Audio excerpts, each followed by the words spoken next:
ولسه الممرضة بتصرخ بره وحسام معاها بحاول يفتح الباب بكل قوته.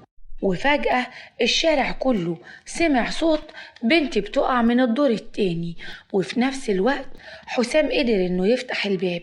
شاف عبد الرحمن وقف مذهول في وسط الأوضة. حسام قرب منه وكان معاه الممرضة اللي صرخت صرخة كبيرة قوي علشان تعلن للمستشفى كلها إن جميلة وقعت من بلكونة الدور التاني. وبعد شوية عبد الرحمن وبوجه الاتهام إنه هو اللي رمى جميلة من البلكونة. عبد الرحمن حاول يهرب لكن ما قدرش من كتر الضرب اللي ضربهوله حسام. وبعد ثواني الشارع كله اتجمع والأمن وتم طلب الشرطة اللي قبضت على عبد الرحمن وحسام والممرضة، وتم نقل جميلة فورا لغرفة العمليات. وبعد دقايق بيوصل خيربي للمستشفى عشان يسأل عن غرفة الآنسة جميلة. خيربي بيقول للممرضة بعد إذنك يا بنتي، فين غرفة الآنسة جميلة؟ هي جاية امبارح تقريبا في حادثة عربية. قصدك الآنسة جميلة اللي لسه منتحرة حالا؟ دي دخلت العمليات، ادعي لها ربنا يتولاها برحمته. خيري بيه بيبص بصدمة وذهول وبيقول ايه؟ هي مين اللي منتحرة؟ انت اتجننتي؟ انت بتقولي ايه؟ انا بقولك البنت اللي جاية في حادثة عربية عادي. وهنا الممرضة فهمت ان خيري بيه ما يعرفش التطورات اللي حصلت لجميلة. الممرضة قالت لخيري بيه اتفضل يا خيري بيه وانا هفهمك، ويا ريت لو حضرتك معاك رقم حد من اهل الانسه جميله تبلغه انها وقعت من الدور التاني، ولسه مش عارفين بصراحه لحد دلوقتي ان كانت ناويه على انتحار ولا في حد اتسبب في الحادثه دي، خصوصا ان كان معاها شاب في الاوضه وفي شاب تاني بره مسكه وقال ان هو اللي رماها من البلكونه. وهنا خيري بيه سرح لحظات وافتكر أمير، وحس إن أمير له دخل بالموضوع ده لأنه عارف إن أمير مش مستظرف جميلة خالص. طلع يجري على أوضة العمليات، وبعد حوالي ساعة خرج الدكتور وهو بيقول مين هنا من أهل الآنسة جميلة يا جماعة؟ خيري بيه برد على الدكتور وبيقول له أنا يا دكتور أبوها، اتفضل قولي إيه اللي حصل. الحمد لله الأنسة جميلة وقعت وقعة جامدة شوية، بس الحمد لله على كل شيء، لكن للأسف مش هتقدر تمشي على رجلها تاني. الوقعة أثرت على العمود الفقري، عملت لها شلل نصفي. خيري بيه سمع الكلام ونزل عليه زي الصعقة. هو أصله بحب جميلة قوي وبيعتبرها بنته، وكان يتمنى لو ربنا يرزقه ببنت زي جميلة.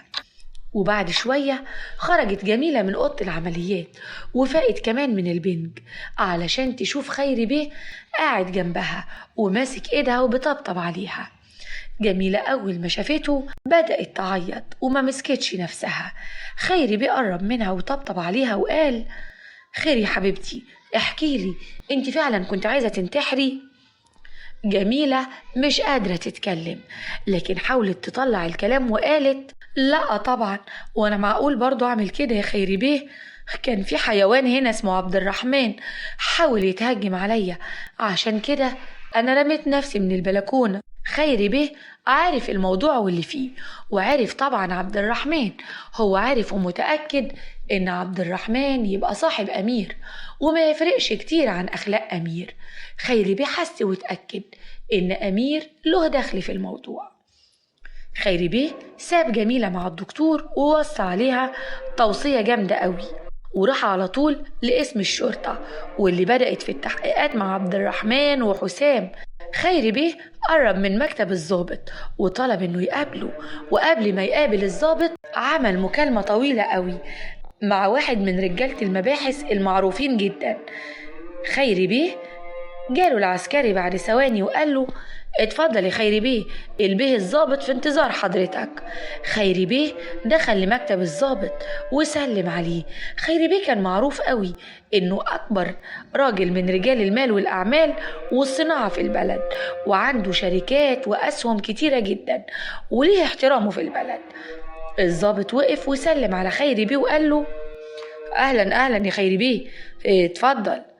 شكرا يا فندم، معلش كان ليا رجاء عند حضرتك.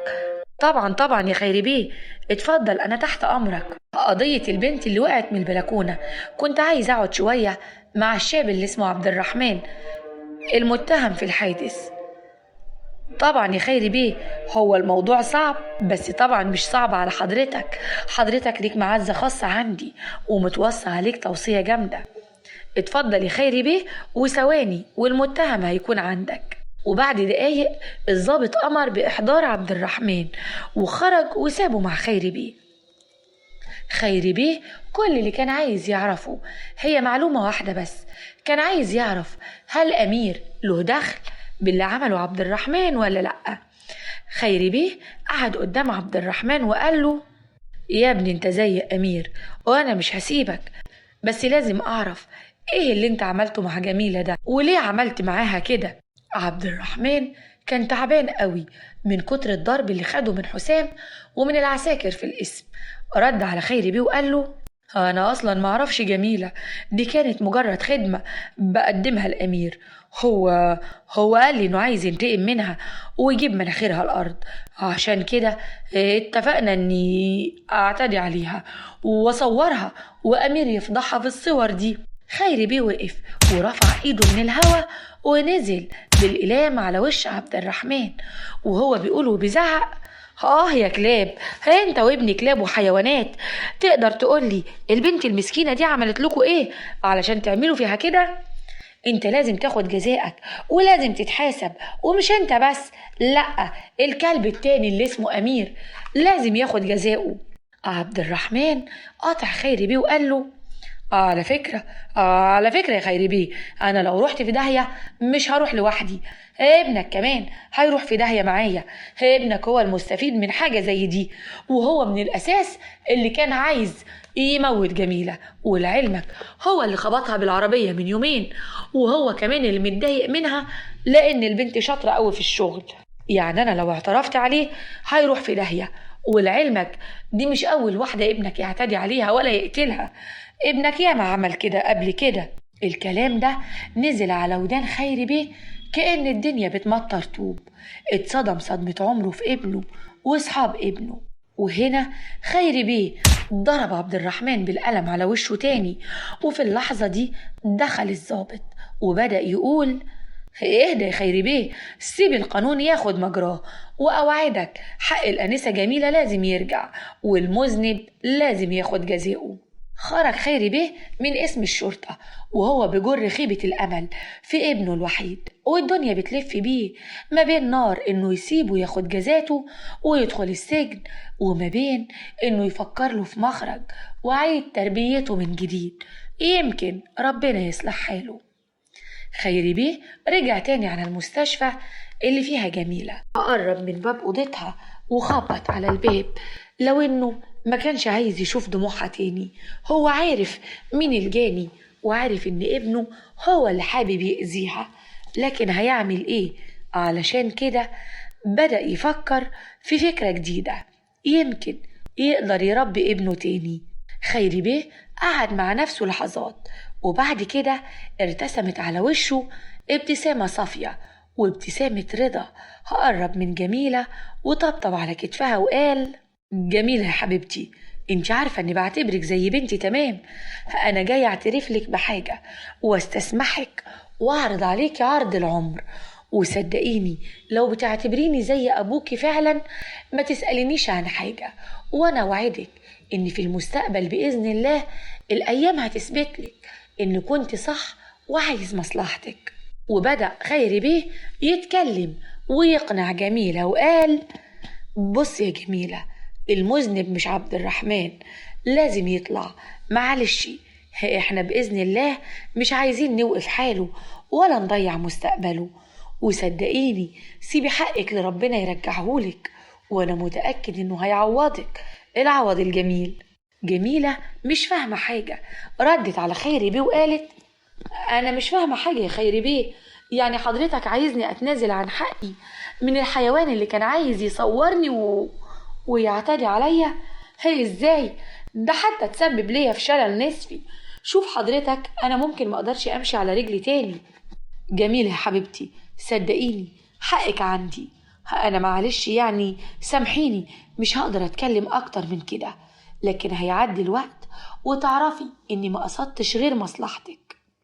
اتفق خيري بيه في قعدة طويلة قوي مع جميلة على حاجة، والاتفاق ده هيفضل في السر لحد ما يوصلوا للي هم عايزينه. وبعد ساعتين خرج خيري بيه وراح على الفيلا، واتصل بأمير وقال له: قالوا ايه يا أمير، فقت من سكرك ولا لسه؟ أمير فاق من سكره وبيحاول يتصل بعبد الرحمن اللي تليفونه مقفول. أمير عايز يطمن ايه اللي حصل مع جميلة. أبوه قال له: ما ترد عليا، فقت من سكرك ولا لسه؟ أيوة يا بابا، أنا فايق وصاحي. خير، في حاجة؟